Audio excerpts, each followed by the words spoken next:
네, 오늘장 마감 상황 짚어봤습니다. 한줄평으로 또 오늘장 주요 포인트 잡아봐야 하는 시간인데요. 오늘 특히 또 4월의 첫 거래일이었어요, 대표님. 네, 그죠? 그렇죠. 네, 오늘장 마감 분위기 한줄평으로 설명해 주신다면요? 예, 일단 뭐 제가 아까 우리가 오전전 잠깐 좀 맛을 표현했죠. 좀 간만에 좀 즐기는 좀 달달한 달달한 맛이었다. 맛이다. 맞아요. 자, 역시나 뭐 코스닥 같은 경우는 네. 자, 우리 방송 이후에 오히려 더 상승. 자, 1%대 상승 마감했네요. 네. 자, 간만에 오는 이 훈풍이었는데 지금 뭐냐면 네. 자, 이제 투자의 어떤 감사 보고서의 어떤 공포 시즌은 좀 지났다. 네. 그렇다면 이제 4월 1일 오늘부터 이제 기점을 해서 기업들이 네. 준비했던 자금 조달 그다음에 사업 계획을 좀 가셔야 되는 네. 그런 흐름 속에서 추세가 네. 좀 바뀌지 않겠는가라고 좀 예측이 됩니다. 네, 좋습니다. 네, 오늘 달달한 맛이다라고 한 줄 평도 해주셨고 오늘 마감도 따뜻한 훈풍으로 마감을 했는데요. 사실 저희 변영인 대표님께서 계속해서 이 증시 흐름에 대해서 4월부터는 상승 추세 전환이 이루어질 것이다라고 했는데 정말 봄바람과 함께 이 시장에 따뜻한 바람이 불어오는 것 같습니다.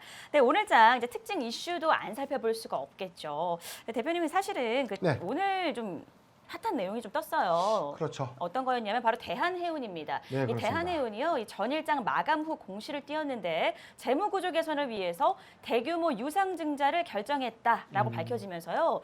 실제로 그 전일장 시간외 거래에서부터 급락하는 모습이 연출이 됐습니다. 네. 이 아무래도요, 이 부채 비율을 낮추는 등 뭐 사실 재무 부담을 덜어내겠다는 게 포인트인데. 그렇죠. 네, 이런 결정이 사실은 대한해운의 어떤 중장기적 관점에서는 그래도 잘 선택한 게 아닌가 이런 생각이 드는데 어떻게 보실까요? 이거 회사의 어떤 의사 결정을 왜 그랬을까라는 어떤 우리가 투자의 퀘스천, 네, 자, 의문이죠. 그렇습니다. 자, 질문이고 궁금해하는 것이 좀 당연한데, 네, 자, 오늘 대한해운은 이 종가 기준 한 10.7%, 이 빠진 한 3,080원에 좀 마감을 했는데요. 네, 자, 다름 아닌 유상증자, 대규모 유상증자의 어떤 결정 발표가 좀 있었죠. 그랬죠. 잠깐 공시 좀 볼게요. 네, 자, 유상증자 결정이었습니다. 자, 바로 네. 어제였습니다. 어제 회사는요, 1,940억 원 규모의 주주 배정 후 실권주 일반 공모. 지금 뭐냐면, 네, 자, 대한해운의 기존 주주들에게 먼저 청약권을 주고, 네, 자, 청약되지 않은 미청약 물량에 대해서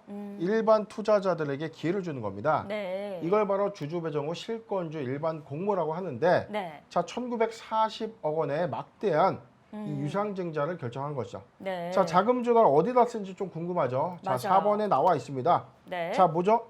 채무 상환 자금. 어, 자, 조달된 자금 1,940억은요. 네, 자, 빚을 갚는데 쓰겠다. 음, 자, 누구를 통해서? 자, 회사의 주주들을 통해서 자금 조달하고 이 자금을 네, 자, 일반 공모를 통해서 유치하겠다라는 계획 발표를 했는데 네. 자, 그렇다면 주가 왜 10%나 넘게 빠졌을 것인가? 자, 왜 그럴 것 같아요, 앵커님? 아무래도 이런 공시 때문이 아닐까요?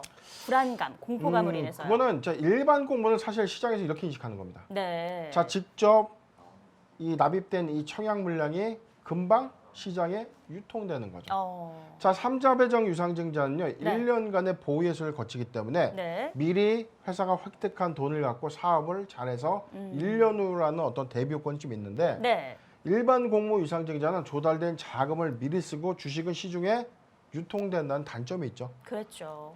그러니까 이 조달된 자금이 회사의 어떤 이 실적인 요인에 반영될 수 있는 어떤 요인 효과가 없이 네. 바로 시장에 유통되는 그런 어떤 물량 출현에 대한 이런 어떤 이 불안감 네. 이런 부분들 때문에 일반 공모 유상증자가 시장에 미치는 영향들이 좀 큰데 네. 자, 그렇다면 지금 대한해운이 지금 겪고 있는 이 채무 부담 어찌됐든 이 대규모 유상증자를 통해서 지금 빚을 갚겠다라는 것은 네. 부채 감소 요인이 있다. 그다음에 지금 어. 해운 지수가 좀 많이 올라갔죠. 그랬죠. 자, 수익성은 지금 개선되고 있습니다. 네. 2010년도 초반에 이 조선업의 호황기를 거쳐서 한 10년간의 불황기가 좀 있었거든요. 네. 그런데 지금 작년 하반기를 기점으로 해서 해운업의 어떤 업황 회복 조짐이 있기 때문에 네. 이러한 부채를 좀 정리하는 이런 흐름들에서 대한해운은 그래도 조금 추세 전환하지 않겠는가. 언제?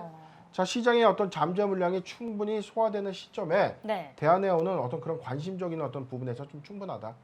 그리고 뭐 유상증자 성공을 위해서라도 네. 어떤 좀 전망치가 좀 좋게 나올 수 있는 요인들이 있을 거예요. 지금 뭐 당장의 어떤 불안감을 네. 너무 겁먹지 마시고 어. 회사의 어떤 이 재무 구조가 좀 개선되는 요인 효과에 주목해 볼 필요가 있다라고 좀 정리해 드리겠습니다. 네, 좋습니다. 이 대한해운 전일 공시와 함께 주가가 다소 급락하는 모습을 보였는데요. 어쨌든 그 부채 감소의 요인과 그리고 앞으로의 수익 구조 개선에 대한 효과를 기대해 볼 수 있기 때문에 지금 너무 어떤 공포감이나 두려움을 갖지 않으셔도 된다라는 안도의 말씀을 전해드렸습니다.